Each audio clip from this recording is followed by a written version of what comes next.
In this guide, I'm going to show you how to update Roblox app on iPhone or Android. Before we get into this guide, make sure to like the video and subscribe to the channel with all notifications on. It really does help with the channel and it lets us know that you want more content like this.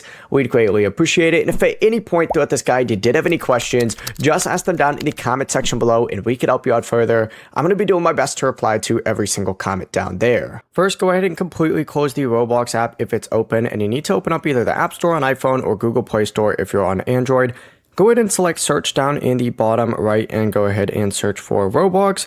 Once you search for Roblox, open it up and you need to select it. And where mine currently says open, if it says update, you need to go and update it. Now, if you don't see an update button, but you know that you're missing an update and you want to refresh the app, go ahead and close out of the App Store as well. Open up settings and you need to go ahead and select general. After you open up general, select iPhone storage and then search for Roblox. Once you do that, select Roblox, hit offload app, and then from here, install Roblox again. And as soon as you install Roblox, it's going to be running the latest version available, and the update required message should now be fixed. Before you leave this guide, make sure to like the video and subscribe to the channel with all notifications on. It really does help the channel and it lets us know that you want more content like this. We'd greatly appreciate it. If at any point throughout this guide you did have any questions, once again, ask them down in the comment section below and we can help you out further. I'm going to be doing my best to reply to every single comment down there. Have a great rest of your day though.